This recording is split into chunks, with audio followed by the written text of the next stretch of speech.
I see, the Charlotte Hornets in the NBA Finals next year. So hopefully we'll get the big trophy at the end. Number 2 pick, Brandon Miller, B. Mill. He came out and stated that he sees the Charlotte Hornets winning the NBA championship.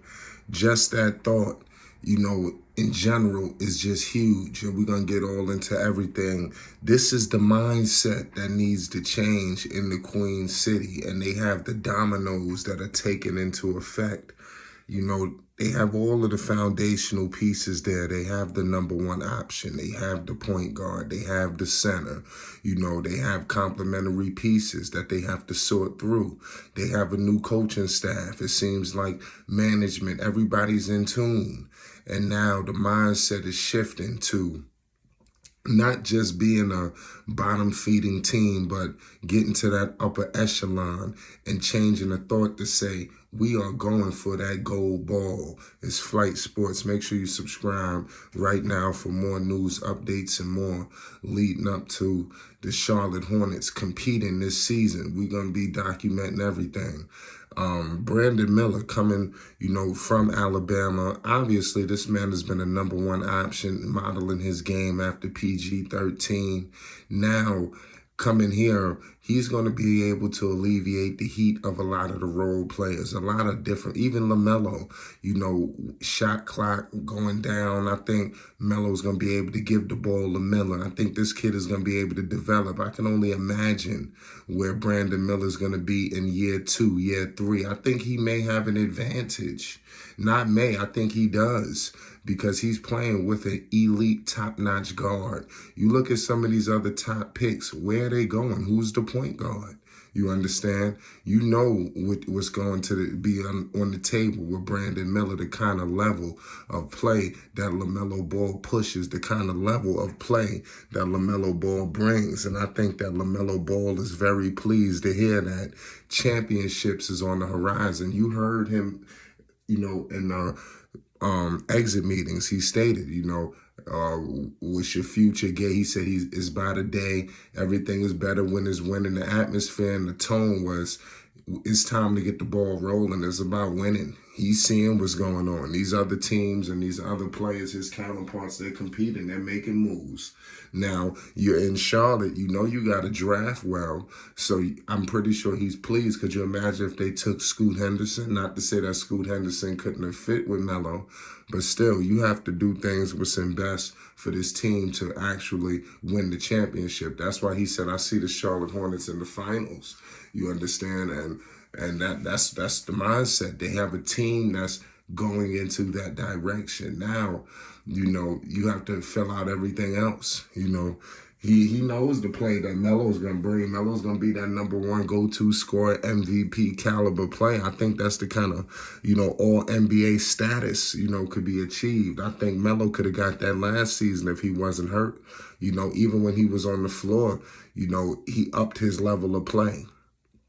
And as I'm looking at all of these, rookies who have came in, to the league, I'm not hearing them talk like that. Even teams, even players that went to teams that's further along, you don't hear the tone of, I see my team in the finals. That's a whole nother level of talk. And that's what's going on right now, nonetheless. So I'm very intrigued to see how all of this shakes out with Brandon Miller paired up with LaMelo Ball, Miles Bridges potentially, what kind of pressure he's going to be able to alleviate and how he's going to be able to play off of a Mark Williams. How are they going to sort through the bench? Who stays, who goes? Clearly, people have to be uprooted. You can't bring everybody back. This team, everybody don't deserve to come back. Unfortunately, it is what it is, y'all. Everybody does not deserve to come back to this roster because everybody did not improve. You can't bring it like, you look at some of these other teams, even teams that are competing. Look what's going on with, Golden State. Look what's going on with Phoenix. Look what's going on with Boston. Even Miami's looking like they're going to shake things up. You can't bring back the same roster.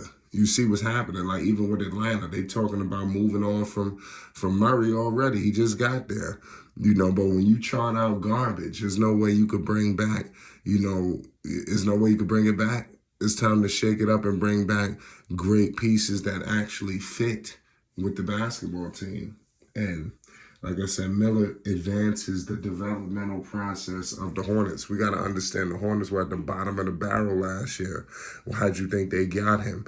But prior to that, they was knocking on the door of the postseason.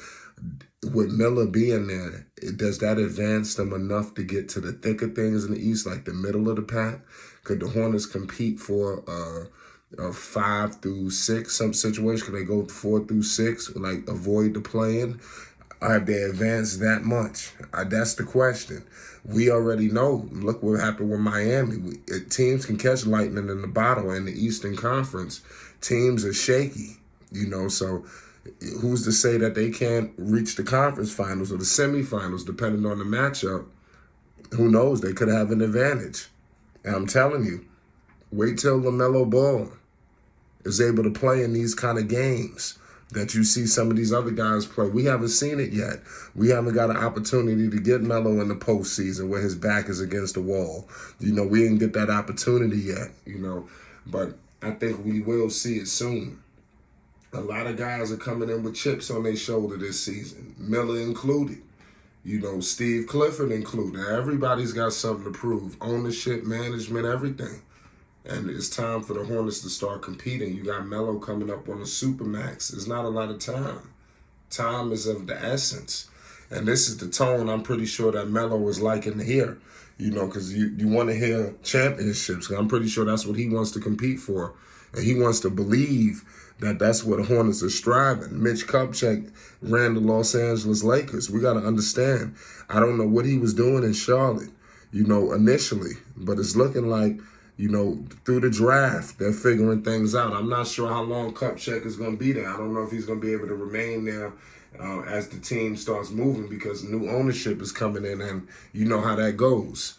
They like to bring in their own. So I don't expect Kupchak to be there no more than a year or two. I do expect these picks to knock it out the park, but I do expect them to move on from Mitch, or he steps down, one or the other. Because he is, like I said, this is Mitch Kupchak. They can't just throw him out the door, So they gotta be a peaceful transition. I'm pretty sure, due to all his accomplishments with the Los Angeles Lakers, and he's trying to do it, But who knows? Who's to say with new ownership, it won't be more money floating around. It won't be a little bit more heightened aggressiveness. So only time will tell, But with new ownership, the players' mindsets, a number one option. They should be striving for that Larry O'Brien trophy. Why not the Queen City? Why not the Charlotte Hornets? Why everybody else? It's the Hornets' time. It's Charlotte's time. Make sure you hit the like button and you subscribe. The Hornets will improve this year. Let's see how far they go.